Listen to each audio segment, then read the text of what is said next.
முக்கிய செய்திகள். போராட்டங்களை ஒடுக்கினால் அமெரிக்கா தலையிடும் என எச்சரித்த ட்ரம்ப். உள் விவகாரங்களில் தலையிட்டால் தக்க பதிலடி என ஈரான் அறிவிப்பு. கிராக் AI மூலம் பெண்களை ஆபாசமாக சித்தரிப்பதாக புகார். பதிவுகளை உடனடியாக அகற்ற எக்ஸ் தளத்திற்கு மத்திய அரசு கெடு. கந்தூரி நடத்தவும் உயிர் பலியிடவும் தடை விதித்தது உயர்நீதிமன்றம். தமிழ்நாட்டில் 3 மின்னணு உற்பத்தி திட்டங்களுக்கு மத்திய அரசு ஒப்புதல். 23,451 பேருக்கு வேலைவாய்ப்பு கிடைக்கும் என தமிழக அரசு அறிவிப்பு.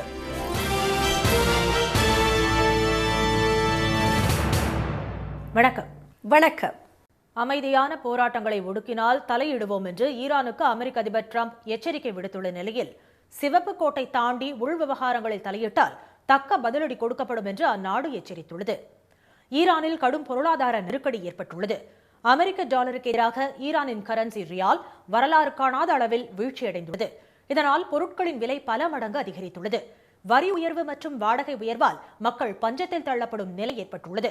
இதனால் அரசை கண்டித்து மக்கள் 6வது நாளாக போராட்டத்தில் ஈடுபட்டு வருகின்றனர். கடைகளை சூறையாடுவது, வாகனங்களுக்கு தீ வைப்பது என போராட்டக்காரர்கள் வன்முறையில் ஈடுபட்டனர்.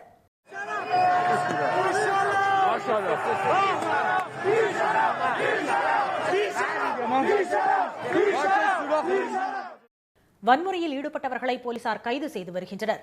போராட்டக்காரர்களுக்கும் பாதுகாப்பு படையினருக்கும் இடையே ஏற்பட்ட மோதலில் 7 பேர் கொல்லப்பட்டனர்.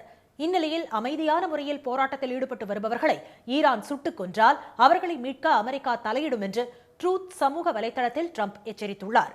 நாங்கள் முழுமையாக தயார் நிலையில் இருக்கிறோம், எந்த நேரத்திலும் செயல்பட தயாராக உள்ளோம் என்று அவர் தெரிவித்துள்ளார்.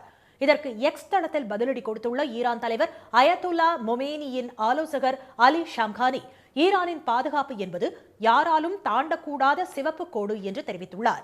இதை மீறி வெளிநாட்டு சக்திகள் உள்நாட்டு விவகாரங்களில் பாதுகாப்பில் தலையிட்டால் அவர்களுக்கு தக்க பதிலடி கொடுக்கப்படும் என்று அவர் எச்சரித்துள்ளார். ஈராக், ஆப்கானிஸ்தான், காசா வரை அமெரிக்காவின் மீட்பு நடவடிக்கைகள் எப்படி இருந்தது என்பதை ஈரானியர்கள் நன்கு அறிவார்கள் என்று குறிப்பிட்டுள்ள அலி ஷம்கானி, ஈரான் பாதுகாப்பு விவகாரத்தில் எந்த ஒரு நாட்டின் தலையீட்டுக்கும் தக்க பதிலடி கொடுக்கப்படும் என்றும் எச்சரித்துள்ளார்.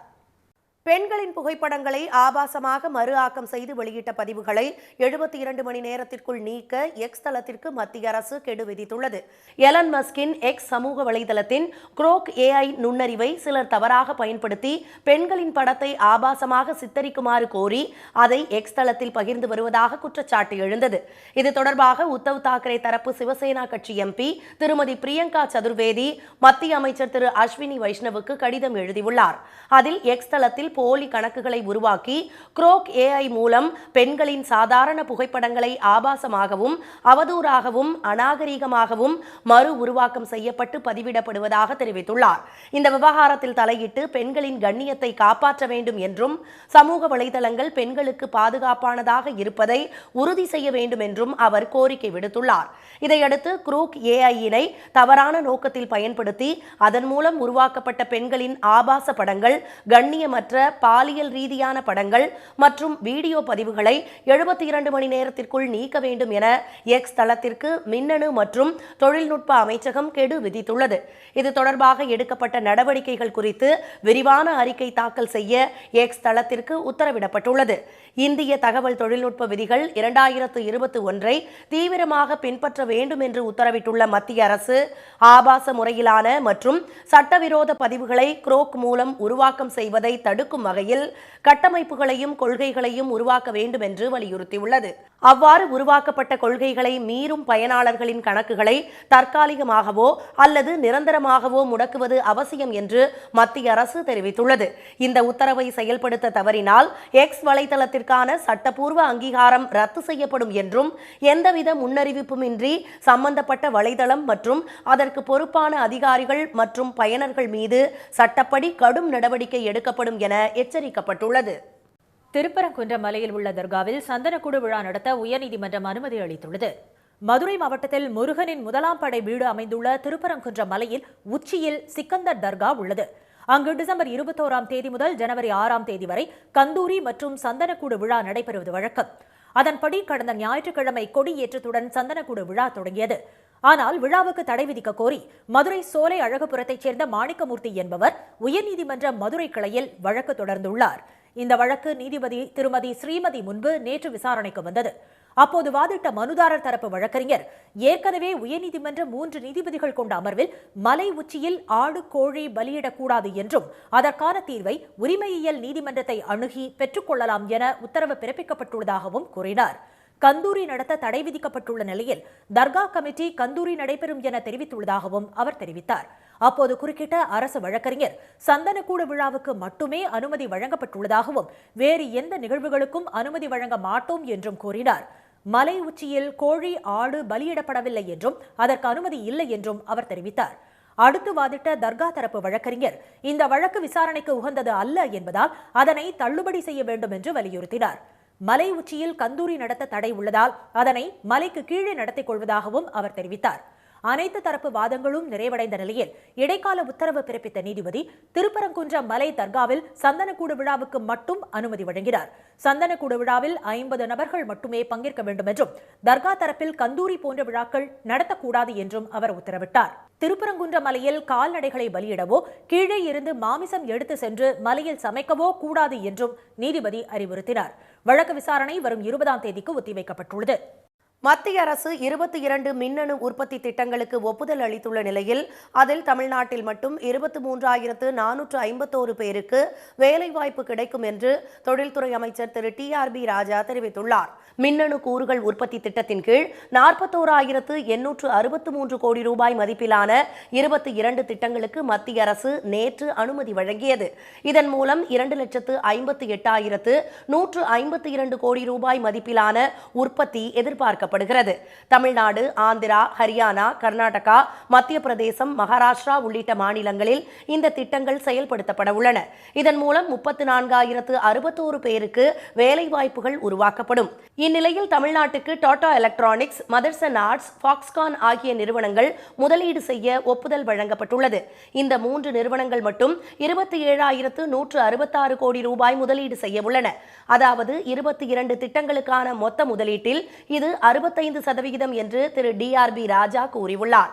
இந்த முதலீடுகள் மூலம் 23,451 வேலைவாய்ப்புகள் கிடைக்கும் என்றும் இது மொத்த வேலைவாய்ப்பில் 69% என்றும் அவர் கூறியுள்ளார். டாடா எலக்ட்ரானிக்ஸ் 1,500 பேருக்கும், மதர்சன் நிறுவனம் 5,741 பேருக்கும், ஃபாக்ஸ்கான் நிறுவனம் 16,210 பேருக்கும் வேலைவாய்ப்பை வழங்க உள்ளதாக திரு ராஜா தெரிவித்துள்ளார். இது முதலமைச்சர் திரு மு க ஸ்டாலின் தலைமையிலான அரசின் நிலையான கொள்கை மற்றும் செயலாக்கத்தை பிரதிபலிப்பதாக அவர் கூறியுள்ளார். மாற்று கருத்துகள் இருந்தாலும் ஒரு கட்டத்தில் அனைவரும் ஒன்றிணைந்துதான் பணியாற்றியாக வேண்டும் என குடியரசு துணைத் தலைவர் திரு CP ராதாகிருஷ்ணன் தெரிவித்துள்ளார். குடியரசு துணைத் தலைவராக பொறுப்பேற்ற பின்பு முதல் முறையாக தமிழகம் வந்துள்ள அவருக்கு தமிழ்நாடு ஆளுநர் சார்பாக சென்னை லோக்பவனில் வரவேற்பு மற்றும் தேநீர் விருந்து வழங்கப்பட்டது. அதில் அமைச்சர்கள் திரு தங்கம் தென்னரசு, ஆவடி திரு நாசர், எதிர்க்கட்சித் தலைவர் எடப்பாடி திரு பழனிசாமி, ஒன்றிய இணையமைச்சர் திரு L முருகன், சென்னை உயர்நீதிமன்ற தலைமை நீதிபதி MM ஸ்ரீவத்சவா, தலைமை செயலாளர் திரு முருகானந்தம், பொறுப்பு DGP திரு வெங்கட்ராமன், சென்னை மாநகர காவல் ஆணையர் திரு அருண், இசையமைப்பாளர் திரு இளையராஜா உள்ளிட்டோர் கலந்து கொண்டனர். இந்த நிகழ்ச்சியில் பேசிய திரு தங்கம் தென்னரசு, திரு ராதாகிருஷ்ணன் ஒரு சிறந்த நாடாளுமன்றவாதி என்றும் எதிர்கருத்து கொண்டுள்ள தலைவர்களோடும் அவர் நட்பு பாராட்டக்கூடியவர் என்றும் பாராட்டு தெரிவித்தார். நாடாளுமன்ற உறுப்பினராக இருந்த அவர் தற்போது மாநிலங்களவை தலைவராக கனிவோடும் கண்டிப்போடும் அவையை நடத்தியதை பார்த்து அனைவரும் பெருமிதம் அடைந்ததாக அவர் தெரிவித்தார். பின்னர் பேசிய திரு CP ராதாகிருஷ்ணன், மாற்று கருத்துகள் இருந்தாலும் நாட்டு வளர்ச்சிக்காக அனைவரும் ஒரு கட்டத்தில் ஒன்றிணைந்துதான் பணியாற்றியாக வேண்டும் என்று கூறினார். குழுவாக சேர்ந்து பயணிக்கும் போது பெரிய வெற்றிகள் நம்மை வந்து சேரும் என்று திரு ராதாகிருஷ்ணன் கூறினார். அவரவர் பணியை சிறப்பாக செய்தால் அனைத்தும் கிடைக்கும் என்றும், கிடைக்கவில்லை என்று குறை சொல்லிக் கொண்டிருந்தால் ஒன்றுமே கிடைக்காது என்றும் அவர் தெரிவித்தார். இந்திய கலாச்சாரத்தின் அடித்தளமே தமிழகம்தான் என்று கூறிய அவர் 2047ஆம் ஆண்டு உலக அரங்கில் இந்தியா முதலிடம் பிடிக்கும் என்றும் கூறினார். மத்திய அமைச்சர் திரு அமித்ஷாவின் தமிழக வருகையையொட்டி புதுக்கோட்டை மாவட்டம் முழுவதும் ட்ரோன்கள் பறக்க தடை விதிக்கப்பட்டுள்ளது. புதுக்கோட்டையை அடுத்த பள்ளத்தி வயலில் தமிழ்நாடு பாஜக தலைவர் திரு நயினார் நாகேந்திரனின் தமிழகம் தலை நிமிர தமிழனின் பயணம் என்ற பிரச்சார பயண நிறைவு விழா நாளை நடைபெறவுள்ளது. இந்த விழாவில் பங்கேற்பதற்காக டெல்லியில் இருந்து தனி விமானம் மூலம் திருச்சிக்கு வரும் மத்திய அமைச்சர் திரு அமித்ஷா அங்கிருந்து ஹெலிகாப்டர் மூலம் விழா நடைபெறும் இடத்திற்கு வருகிறார். அதற்காக விழா நடைபெறும் இடத்திற்கு அருகே ஹெலிகாப்டர் இறங்குதளம் அமைக்கப்பட்டு வருகிறது. புதுக்கோட்டை மாவட்டம் முழுவதும் ட்ரோன் பறப்பதற்கு மாவட்ட நிர்வாகம் தடை விதித்துள்ளது.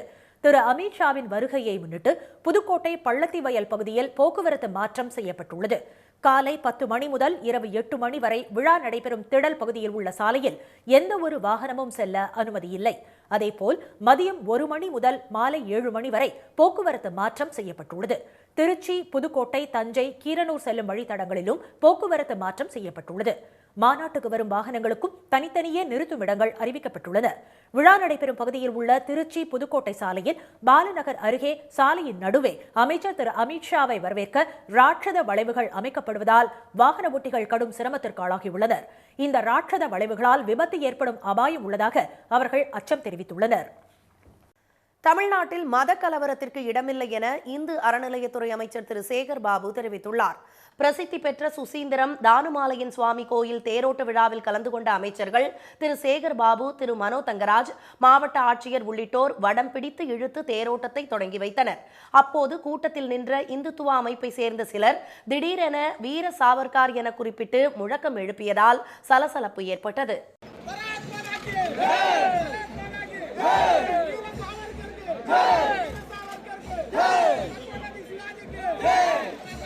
கோயில் திருவிழாவில் சாவர்கார் முழக்கம் எழுப்பியதற்கு திரு சேகர் பாபு கடும் எதிர்ப்பு தெரிவித்தார்.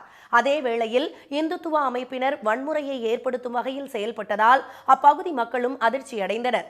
பின்னர் நெல்லையில் நெல்லையப்பர் கோவிலில் புதிதாக செய்யப்பட்ட வெள்ளி தேரின் வெள்ளோட்ட நிகழ்ச்சியை திரு சேகர் பாபு பார்வையிட்டார். அப்போது செய்தியாளர்களிடம் பேசிய அவர் தமிழ்நாட்டில் மத கலவரத்திற்கு இடமில்லை என தெரிவித்தார். எப்படியாவது இனத்தால், மதத்தால், மொழியால் இந்த தமிழ்நாட்டை பிளக்கலாம் என்று நினைக்கின்ற சக்திகள் தமிழகத்தில் ஒருபோதும் எடுபடாது. அமைதி காக்கின்ற இடத்தில் மனிதநேயத்தை வளர்க்க வேண்டும், மதவெறியை வளர்க்கக்கூடாது. கலவரத்தை வளர்க்காதீர்கள். நிச்சயம் அதில் தமிழகத்தில் அந்த கலவரத்துக்கு இடமில்லை. இந்துத்துவ அமைப்பினரின் செயலுக்கு அமைச்சர் திரு மனோ தங்கராஜும் கண்டனம் தெரிவித்தார். சுசீந்திரம் கோயிலுக்கும் காந்தியை சுட்டுக் கொன்ற வழக்கில் தொடர்புடைய சாவர்கருக்கும் என்ன சம்பந்தம் என்று அவர் கேள்வி எழுப்பினார். சுசீந்திரத்தில் RSS அமைப்பு வன்முறையை தூண்டும் வகையில் செயல்பட்டதாக அர்ச்சகர் பயிற்சி பெற்ற மாணவர்கள் சங்கம் கண்டனம் தெரிவித்துள்ளது. இது பக்தியின் பெயரால் செய்யப்படும் அரசியல் அத்துமீறல் என்றும் பாஜக வெறுப்பையும் பிரிவையும் விதைக்கும் கட்சி என்றும் கூறியுள்ள சங்கத்தின் தலைவர் திரு ரங்கநாதன் மதவெறி செயலில் ஈடுபடும் அமைப்புகளுக்கு தடை விதிக்க வேண்டும் என்றும் கோரிக்கை விடுத்துள்ளார். தமிழகம் முழுவதும் வாக்காளர் பட்டியலில் பெயர் சேர்ப்பதற்காக சிறப்பு முகாம் இன்றும் நாளையும் நடைபெறுகிறது. தமிழ்நாட்டில் SIR பணிகளுக்கு பிறகு வெளியான வரைவு வாக்காளர் பட்டியலில் 97,37,000 வாக்காளர்கள் நீக்கப்பட்டனர். அவர்களில் 66 லட்சம் பேர் இடம் மாறி சென்றவர்களாக காட்டப்பட்டுள்ளனர். அவ்வாறு வாக்காளர் பட்டியலில் இருந்து நீக்கப்பட்டவர்களில் தகுதி உடையவர்கள் 18 வயது நிரம்பியவர்கள் வாக்காளராக சேர்வதற்கு 1 மாத காலம் அவகாசம் அளிக்கப்பட்டுள்ளது. அதன்படி 2ஆம் கட்டமாக வாக்காளர் பட்டியலில் பெயர் சேர்க்க திருத்தம் மேற்கொள்ள இன்றும் நாளையும் மாநிலம் முழுவதும் 75,000 வாக்குச்சாவடிகளில் சிறப்பு முகாம்கள் நடைபெறவுள்ளன. பெயர் விடுபட்டவர்கள், முகவரி மாறியவர்கள், இறந்தவர்கள் என பெயர் நீக்கப்பட்டவர்கள் உள்ளிட்டோர் உரிய ஆவணங்களுடன் சென்று விண்ணப்பத்தை பூர்த்தி செய்து வாக்குச்சாவடி நிலை அலுவலர்களிடம் வழங்குமாறு தேர்தல் ஆணையம் கேட்டுக் கொண்டுள்ளது. தற்போது வரை வாக்காளர் பட்டியலில் பெயர் சேர்க்க 7,37,807 பேர் விண்ணப்பித்துள்ள நிலையில் இந்த 2 நாள் முகாமில் அதிக விண்ணப்பங்கள் வரும் என்று எதிர்பார்க்கப்படுகிறது. நாமக்கல் அருகே பள்ளிப்பாளையத்தில் சட்டவிரோதமாக காவிரி ஆற்றில் சாயக்கழிவு நீரை கலந்த 4 சாய ஆலைகளின் மின் இணைப்பை அதிகாரிகள் துண்டித்தனர். சில நாட்களுக்கு முன்பு பள்ளிப்பாளையம் காவிரி ஆற்றில் கழிவுநீர் கால்வாய் மூலம் அடர்ந்த வேதிப்பொருட்கள் கலந்த பல லட்சம் லிட்டர் சாயக்கழிவு நீர் வெளியேற்றப்பட்டது. இதுகுறித்து நாமக்கல் மாவட்ட ஆட்சியருக்கு சமூக வலைதளம் மூலம் புகார் அளிக்கப்பட்டது. இதையடுத்து நாமக்கல் மாவட்ட மாசு கட்டுப்பாட்டு வாரிய சுற்றுச்சூழல் பறக்கும் படை அதிகாரிகள் இரவு நேரங்களில் சாய தொழிற்சாலைகளில் ஆய்வு நடத்தினர். அப்போது 5 சாய தொழிற்சாலைகள் நேரடியாக பள்ளிப்பாளையம் கழிவுநீர் கால்வாய்கள் மூலம் சாய கழிவுநீர்களை திறந்துவிட்டது தெரிய வந்தது. இதையடுத்து பள்ளிப்பாளையம் ஒட்டுமெத்தை பகுதியில் செயல்படும் 4 சாய பட்டறை தொழிற்சாலைகளுக்கு மின்சார இணைப்பு துண்டிக்கப்பட்டது. ஒரு சாய தொழிற்சாலைக்கு மின்சாரம் துண்டிக்கப்பட்டு மாசு கட்டுப்பாட்டு வாரிய அதிகாரிகள் சீல் வைத்தனர். சாய கழிவுநீரை சட்டவிரோதமாக வெளியேற்றும் சாய ஆலைகள் கண்காணிக்கப்பட்டு உரிய நடவடிக்கை எடுக்கப்படும் என மாசு கட்டுப்பாட்டு வாரிய அதிகாரிகள் எச்சரித்துள்ளனர். இத்தாலியில் அடுத்த மாதம் தொடங்கவுள்ள குளிர்கால ஒலிம்பிக் போட்டியை முன்னிட்டு முக்கிய நகரங்கள் வழியாக கொண்டு செல்லப்படும் ஒலிம்பிக் ஜோதியை பனிச்சறுக்கு வீரர்கள் உற்சாகத்துடன் கைகளில் ஏந்தி சென்றனர்.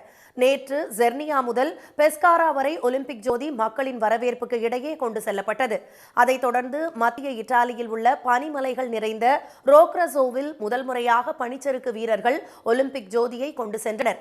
இது குளிர்கால விளையாட்டுகளுடன் பனிச்சறுக்கிற்கு உள்ள தொடர்பை வெளிப்படுத்துவதாக இருந்தது. நவம்பர் 2025 கிரீஸின் ஒலிம்பியாவில் தொடங்கிய இந்த ஒலிம்பிக் ஜோதி ஓட்டம் டிசம்பர் 4 ரோம் நகருக்கு வந்தது. பின்னர் இத்தாலி முழுவதும் 110 மாகாணங்கள் வழியாக பயணித்து அடுத்த மாதம் 6 மிலன் சான் சிரோ மைதானத்தில் நடக்கும் தொடக்க விழாவில் ஏற்றப்பட உள்ளது. தமிழ்நாட்டில் மழையின் தீவிரம் குறைந்துள்ள நிலையில் அதிகாலை நேரங்களில் பனிமூட்டம் நீடிக்கும் என்று சென்னை வானிலை மையம் தெரிவித்துள்ளது. தமிழ்நாட்டில் புத்தாண்டு மழையுடன் தொடங்கிய நிலையில் 2 நாட்களாக பெய்த கனமழை காரணமாக மேற்கு தொடர்ச்சி மலையையொட்டிய மாவட்டங்களில் அருவிகளில் வெள்ளப்பெருக்கு ஏற்பட்டது. தென்காசி மாவட்டம் மேற்கு தொடர்ச்சி மலைப்பகுதிகளில் பெய்த பலத்த மழை காரணமாக பழைய குற்றாலம், பேரருவி, சிற்றருவி 5 அருவிகளில் வெள்ளப்பெருக்கு ஏற்பட்டது. இந்த நிலையில் 4 மாதங்களுக்கு முன்பு பழைய குற்றாலம் அருவியில் ஏற்பட்ட வெள்ளப்பெருக்கால் சேதமடைந்த இரும்பு தடுப்புகள், காத்திருக்கும் அறை 14 லட்சம் ரூபாய் செலவில் சீரமைக்கப்பட்ட நிலையில் நேற்றைய வெள்ளத்தில் மீண்டும் அவை அடித்துச் செல்லப்பட்டன. மேலும் அருவிக்கு செல்லும் சாலைகள் குண்டும் குழியுமாக மாறியுள்ளன. மம்டி சட்டி சிமெண்ட் எல்லாம் போச்சு சார். அதை 4 மாதம் வச்சு எங்கே வேலை பார்த்துக்க 2 நாள் எம்சன்ட் பிசன்ட் எல்லாம் எங்கே போச்சு.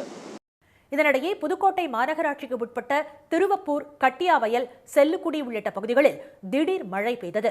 மதுரை மாவட்டம் மேலூர் மற்றும் சுற்றுவட்டார பகுதிகளில் காலை முதலே வானம் மேகமூட்டத்துடன் காணப்பட்ட நிலையில் இரவில் திடீரென கனமழை பெய்தது. மேலூர், அழகர் கோவில், வல்லாளப்பட்டி, சிட்டம்பட்டி, எட்டிமங்கலம் உள்ளிட்ட பகுதிகளில் மழை வெளுத்து வாங்கியது.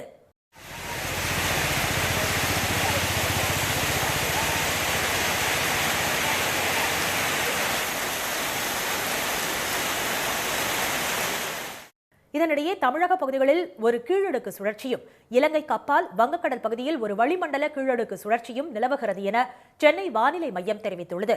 இதன் காரணமாக தென் தமிழ்நாட்டில் ஓரிரு இடங்களில் இன்று மிதமான மழைக்கு வாய்ப்புள்ளதாக தெரிவிக்கப்பட்டுள்ளது. சென்னையை பொறுத்தவரை வானம் மேகமூட்டத்துடனும் அதிகாலை நேரங்களில் பனிமூட்டத்துடனும் காணப்படும் என்று வானிலை மையம் கூறியுள்ளது. நாளை முதல் 2 நாட்களுக்கு வறண்ட வானிலையே நிலவக்கூடும் என்றும் குறிப்பிடப்பட்டுள்ளது. மீண்டும் முக்கிய செய்திகள். அமைதியான போராட்டங்களை ஒடுக்கினால் தலையிடுவோம் என்று ஈரானுக்கு அமெரிக்க அதிபர் டிரம்ப் எச்சரிக்கை விடுத்துள்ள நிலையில் சிவப்பு கோட்டை தாண்டி உள் விவகாரங்களில் தலையிட்டால் தக்க பதிலடி கொடுக்கப்படும் என்று அந்நாடு எச்சரித்துள்ளது. பெண்களின் புகைப்படங்களை ஆபாசமாக மறு ஆக்கம் செய்து வெளியிட்ட பதிவுகளை 72 மணி நேரத்திற்குள் நீக்க எக்ஸ் தளத்திற்கு மத்திய அரசு கெடு விதித்துள்ளது. திருப்பரங்குன்றம் மலையில் உள்ள தர்காவில் சந்தனக்கூடு விழா நடத்த உயர்நீதிமன்றம் அனுமதி அளித்துள்ளது. இத்துடன் இந்த செய்திகள் நிறைவடைந்தன. மீண்டும் சன் டிவியில் செய்திகள் மாலை 6 மணிக்கு. செய்திகளை உடனுக்குடன் தெரிந்து கொள்ள QR கோடை ஸ்கேன் செய்து சன் நியூஸ் வாட்ஸ்அப் சேனலில் இணைந்திருங்கள். வணக்கம். வணக்கம்.